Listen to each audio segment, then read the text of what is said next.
शिरडी के साईं बाबा की आज पूरी दुनिया भक्त है। अपने जीवन के अनुसार उन्होंने स्वयं के एहसास के महत्व का प्रचार किया और विनाशकारी चीज़ों के प्रति प्यार की आलोचना की। उनकी शिक्षाएं प्यार, माफ़ी, दूसरों की मदद, दान, संतुष्टि और गुरु की भक्ति के नैतिक महत्व पर ध्यान केंद्रित करती है।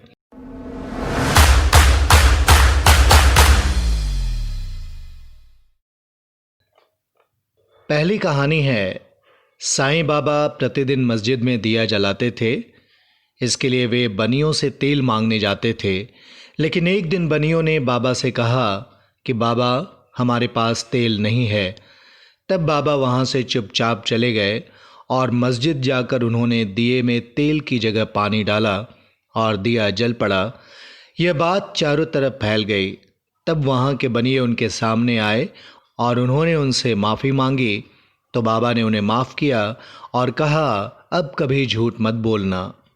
एक बार बाबा का भक्त बहुत दूर से अपनी पत्नी को लेकर बाबा के दर्शन के लिए आया और जब वो जाने लगा तो ज़ोरों की बारिश होने लगी। तब उनका भक्त परेशान होने लगा। तो बाबा ने उसकी परेशानी को देखकर कहा, हे अल्लाह, बारिश को रोक दो, मेरे बच्चों को घर जाना है। और तत्काल ही बारिश रुक गई।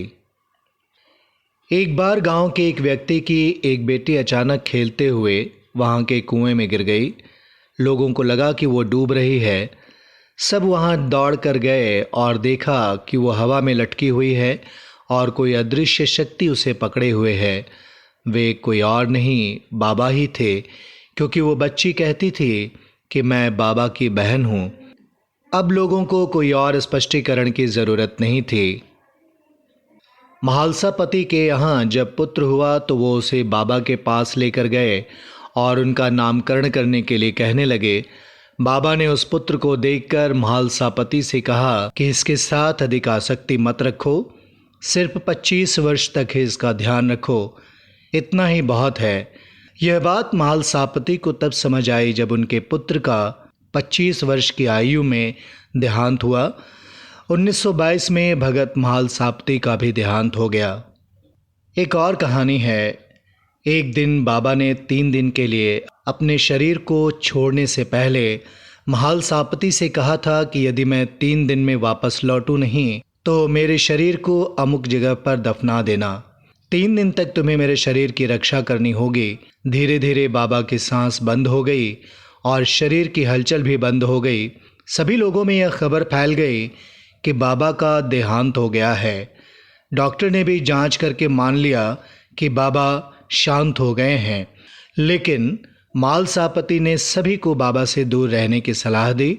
उन्होंने कहा कि 3 दिन तक इनके शरीर की रक्षा की जिम्मेदारी मेरी है। गांव में इसको लेकर विवाद हो गया, लेकिन मालसापति ने बाबा के सिर को अपनी गोद में रखकर 3 दिनों तक जागरण किया। किसी को बाबा के पावन शरीर को हाथ नहीं लगाने दिया। 3 दिन बाद जब बाबा ने वापस शरीर अपना धारण किया तो जैसे चमत्कार हो गया। चारों तरफ खुशी का माहौल हो गया। कहते हैं एक बार बाबा का हाथ जल गया था तो भागोजी शिंदे ही उनके हाथ पर घी मलने और पट्टी लगाने का काम करते थे। भागोजी शिंदे कुष्ठ रोगी थे।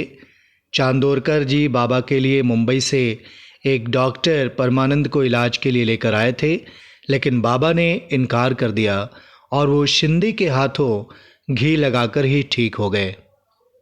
कहते हैं नासिक के प्रसिद्ध ज्योतिष वेदज्ञ 6 शास्त्रों सहित सामुद्रिक शास्त्र में भी पारंगत मुले शास्त्री एक बार नागपुर के धनपति साईं भक्त बापू साहेब बूटी के साथ शिरडी पधारे।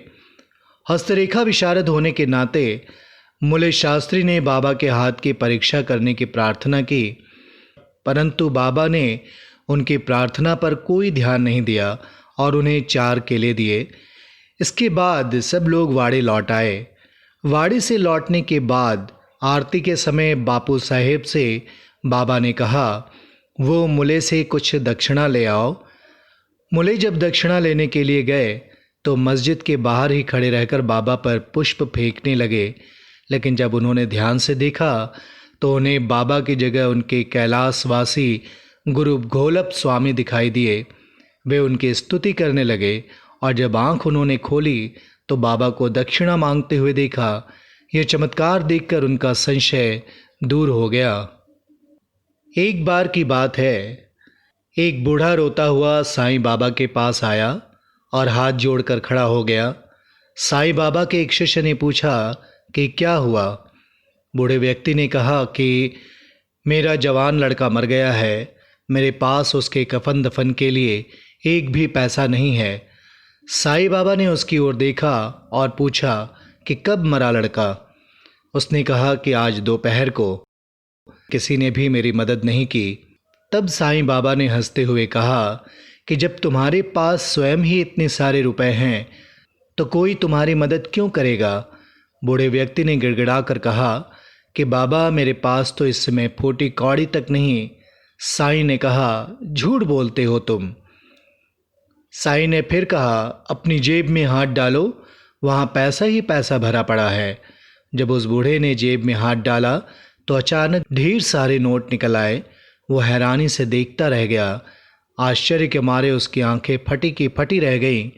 बाबा ने कहा अब जाओ और अपना काम करो। वो बूढ़ा साईं बाबा की जय जयकार करते हुए चला गया। साईं बाबा का एक और चमत्कार देखकर उनके सारे शिष्य भी जय जयकार करने लगे। मध्य प्रदेश के हरदा गांव के एक निवासी दत्तो पंत जी साईं बाबा के बहुत बड़े भक्त थे। वे लगभग 14 साल से पेट दर्द की पीड़ा से परेशान थे। उन्होंने हर तरह का इलाज कराया लेकिन उनकी पीड़ा का समाधान नहीं हुआ। साईं बाबा की प्रसिद्धि सुनकर वो भी बाबा के दर्शन के लिए शिरडी पहुंच गए। उन्होंने बाबा के चरणों में सर रखकर कहा बाबा इस पेट दर्द ने मुझे इतना परेशान कर रखा है कि मैं अब दर्द सहने के लायक नहीं रहा। इस जन्म में तो मैंने कोई गुनाह नहीं किया। हो सकता है यह मेरे पिछले किसी जन्म का पाप हो जो अब तक मेरा पीछा नहीं छोड़ रहा है। बाबा ने दत्तोपंत की ओर प्रेम पूर्ण भाव से देखा और उसके सिर पर वरद हस्त रखा और कहा कि अच्छे हो जाओगे। फिर बाबा ने उन्हें ऊदी भी दी। बाबा के आशीर्वाद और ऊदी प्रसाद से वो पूरी तरह स्वस्थ हो गए। फिर उन्हें भविष्य में कभी कोई रोग और शोक नहीं हुआ। कहते भी हैं पहला सुख निरोगी काया।